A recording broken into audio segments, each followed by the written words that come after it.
Hello everyone, this is Zibo and welcome to today's video. So this video will be a guide on how to tackle Dark Magician Beth, the world of Boss 11.6. And this is a very highly requested video based on the comment section as well as the stream messages. So here I am doing a guide for it and hopefully it's helpful for you guys. And I'll begin today's video with talking about the heroes that you need for the fight, or the team composition that you should be running in order to ensure that you have a greater chance of succeeding the run. And I will talk about the different attack patterns of the bosses and how you can dodge it or reduce the damage taken so you don't die so easily. So let us begin the first phase of the video, which is hero compositions and who you should be running. So I'll give a very general hero composition which you can run throughout the 3 phases, because there's actually 3 different phases. You can reset your team after each fight and modify it based on your personal needs to see whether or not you can clear it. But a very general team composition that you should be 1 healer, 1 tank and 2 damage dealer. So healers such as Mia, Future Princess, Alba with her EX, Gabriel being the leader with her EX is really good because they're able to do massive numbers of heal constantly throughout the fight. So they don't just rely on their heal stat, the one that has a few charge, because the whole fight will be very drawn out. And if you let's say use Lorraine, right, Lorraine has only 6 heal charges. So after she used all her 6 charges, she can't heal your whole team anymore, so that's really bad.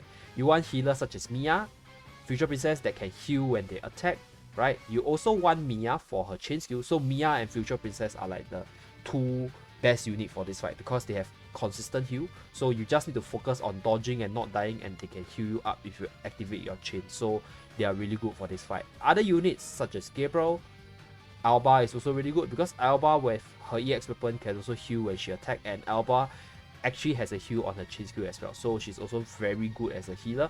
And Gabriel with her EX weapon heals massive numbers if you can, you know, get your teammates to crowd together and you use a weapon skill. So these are the 4 healer units that you should probably be running. What about the other healer units? I honestly don't encourage them. Right, these are the few healer units that you should have and you should be running because their heals are pretty consistent. Other healer unit like Lorraine, like Lavi, they are okay, but they are sort of limited in terms of the heal. Well, Lavi is okay, but Lavi's party buff is very bad, so yeah, that's that. And yeah, Karina is okay as well, but Karina is technically not a full-time healer. She's more of a damage dealer with some inbuilt heals, so she's also a valid option. And the next unit that you should be running is a tank. So tank as in any tanks that can take damage and has the plus HP or plus defense buff. So this category has a lot of them. You can use anything. They are basically there for mid shield, right? Future Princess is great. Marina is good. Marina is good because she also has her shield as well, so you get more HP from her shield. Ogma is really good as well because Ogma gives your whole team defense. And any other rare tanks work as well. So for my Oni Knight account, I actually managed to clear it with Rank Peng and Future Princess in my team. So Rank Peng is a rare unit and it's a tank, so any tank works as well. So that's the tank slot. So a healer, tank and 2 damage dealer. So the 2 damage dealer, I'll recommend 1 range and 1 melee. So if you are running 1 range and 1 melee, right, the melee unit should be the one that you control, because the boss aggro is going to be on your main character, the one that you're controlling. So you want to use your main unit to draw all the fire so that your range unit can focus on attacking the boss. So you guys will see why based on the different attacking patterns of Beth. And yeah, that's basically the general team composition you should be running. Basically, any damage dealer will work as long as they have synergy, but the more recommended team for this fight is using a light team because Beth is actually dark element. So light team means you do more damage to Beth, right, and you take less damage from Beth as well. So with all these different team composition and team idea, I think you should have a pretty high chance of succeeding. And next one will be knowing the boss attack pattern and how to dodge or even minimize damage to your team or yourself. So when the battle first starts, she will either perform her normal slash attack or she will perform a dash attack. So your best bet of surviving this combination is to run behind one of the pillars within the map. And then she will perform a very fixed regular pattern attack, which is the cross attack. So one way you can actually help yourself is to stay as close to her as possible so you get vision of her to see what she's gonna do. So for her jump attack, right, she will actually have a few seconds of delay before jumping up into the sky. So once you see her jump up into the sky, take note of the cross and just prepare to dodge it. You can actually dodge it very easily by just running across the map when you see the X, so you won't get hit by it. But do take note that the X, right, there will be a bit of after effect where there will be X marks on the floor, and if you get too close to it, you will get burned by the leftover damage. So that is something that you should take note of. Then for her Spirit Ball attack, she will go to the middle of the map and she will unleash her barrage of ball attack, which will hurt really hard. So I don't really think there's a fixed way, or rather I don't really have a way to actually dodge it. So my best bet for this stage is I'll hold my weapon skill. I will increase my crowd control percentage on her as high as possible until she is prepared to use her Spirit Ball attack. So the pattern of her attack works like this. She will perform a dash attack / normal attack, then she will perform a jump attack X attack, then she will go back to the dash attack / normal attack pattern before doing the Spirit Ball combo. So this is the usual attack pattern that I spot during this fight with her. And yeah, basically I will just use my crowd control ability to cancel out a Spirit Ball attack, because I don't think there's a fixed pattern yet. Maybe there will be in the future when somebody discover it, but I'm not going to waste time on it. So I'll use my crowd control or my weapon skill or chain skill when she's about to use her Spirit Ball attack. So the second phase, where it is her enrage phase, she will actually do the same thing, but there will be a slight change in her dash animation. So she will dash 2 times and then she will throw out a sword. So the thing about this sword animation is I'm not very sure how this targeting mechanic works, because sometimes the sword will target my main character, sometimes it will target my secondary unit. So what I encourage you to do is try to stay in a diagonal position away from your range unit. So because the AI portion, it's very hard to control them, so you can't really control where they're moving. So the best way is to reduce the chances of Beth throwing the sword at them.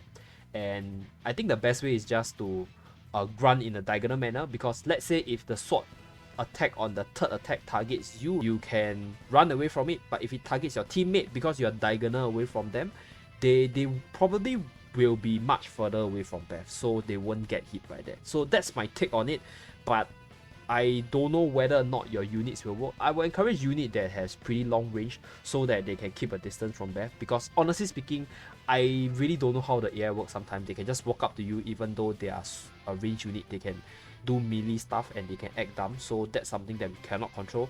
But by moving diagonally away from your units, you reduce the chance of them being hit by Beth's attack. And for Beth's X attack, right, I'll try to run as far away from my teammates as possible, because melee support units, they will actually close up onto Beth to try to hit her and do as much damage as possible. So for the X attack, if they get too close, they will get burned by the X attack. So that's one thing that I really like to do for the X attack. Just run as far away from your teammates as possible when she jumps up into the sky. And if you have been following all the guidelines to this fight diligently based on this guide, and you have the correct team composition for Beth, then this fight is pretty manageable, and congrats on clearing the first stage of this boss fight. We now move on to the second stage, which is Beth in her dragon form. And for the dragon stage of Beth, she will start with either a claw attack where she will slam the floor and create a crystal wall which you cannot pass through, or she will start with her fireball attack.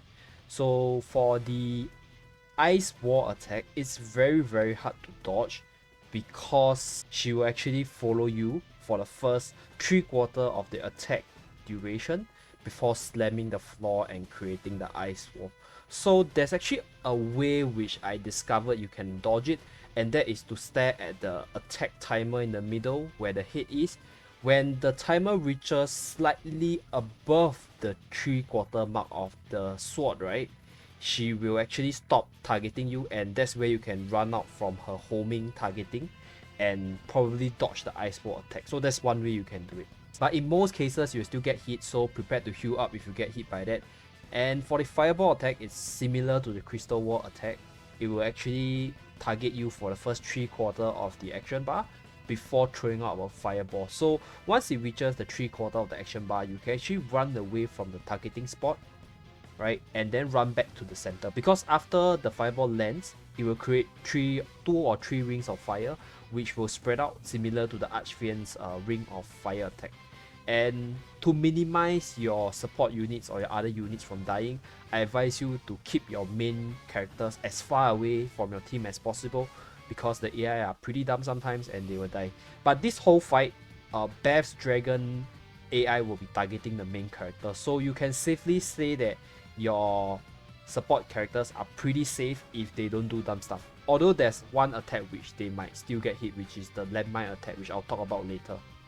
So Beth will follow up with a landmine attack. So this landmine attack will randomly spawn landmines at the bottom half of the screen, and the position of this landmine is pretty random, but usually the safe spot is in the middle of the map for this one. So I try to position myself in the middle most of the time, although you can still get hit because it's really random, and sometimes the crystal wall attack followed by the landmine attack can actually trap you at a position where you can't really move, so you got to get hit by the landmines, which is really very sad. That's why you really need a healer.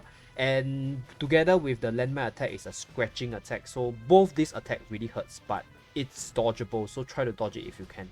And when you reach the 50% mark of this stage of the boss fight, which is around 1.7 mil of the boss HP, she will spawn 2 mini Beths, which you have to kill as fast as possible within a time frame of around 14 to 15 seconds. So you got to kill them as fast as possible, save your chain for this part, because if you don't, she will do a OTK attack, which basically just kills you. So you got to kill the 2 mini Beths before she explodes on the whole map and kill you for this stage. So for the mini Beths, they will do a dash attack followed by a cross attack. So the pattern is always the same pattern. So you just got to predict where they will land and then use your weapon skill on them and chain them properly. You should be able to kill them in time before she explodes on you. So after this phase, you are pretty safe. The attack pattern will be back to the same as previously. So I will leave the usual attack patterns for this stage of the Beths on screen, so you guys can have a reference, and you just got to practice a few times to understand how all these different attacks will work, and you have a higher chance of succeeding this stage of the boss fight. So we have come to the final stage of this boss fight. She has 3 attacks to take note of. So the first attack is basically the homing fireball attack, where she will shift her head to the bottom right of the screen and she will fire a fireball which will go after your main unit, and the fireball will release mini fireballs which will track your first unit. So this mini fireball is very easy to dodge. So once you see her going to the bottom right of the screen, all you gotta do is just run as far away as possible from her and see where the fireball will come out, and then run in a circular fashion so that the mini fireballs will not hit you. And the next attack is known as the fire trail attack. So she will shift her head to the bottom left of the screen, and after the action timer is fully filled up, she will release a path of fire where you can't cross, if not you will get burnt by the damage. So one way to dodge this or minimize the damage for this one is to position yourself at the bottom of the screen such that you can see her action timer, and then once her action timer reaches the 3/4 mark, you can actually slowly shift upwards so you will not be hit by this trail of fire. And basically this stage is pretty manageable because her whole AI is very big, so no matter where you stand, right, you have a very high chance that your attack can hit her, and chain skill shouldn't be much of a problem if you position yourself in the right manner. And the last attack for this stage is the meteor attack. The best way to dodge it is just to look where the circle are coming from and try to run in a diamond shape so you don't get hit by the after effect of the fireball, although there's still a chance that you'll get hit. So that part is something that it's a bit of luck as well as a bit of predictions, because sometimes the place where the fireball drop can be really random, and because you might not be focused all the time and you could miss it. So that's something that I encounter a lot as well. The 3 attacks for Beth in this stage, there isn't really a fixed pattern to Beth in this stage, so just take note to dodge her attacks because they are really painful and they can kill you if you're not focused. And hopefully you succeed in killing her. And if you have been following this guide carefully, and if you have the correct unit and the correct team composition, I think clearing this fight is pretty manageable overall, although it took me quite a while as well on my only night account, but on my main account it was pretty smooth sailing. So that's my guide for this final fight against Beth. Hopefully this guide is helpful for you. Remember to like, subscribe and turn on the notification bell in order to see more guides such as this one in the future videos, and I'll see you guys in my next video. Bye guys.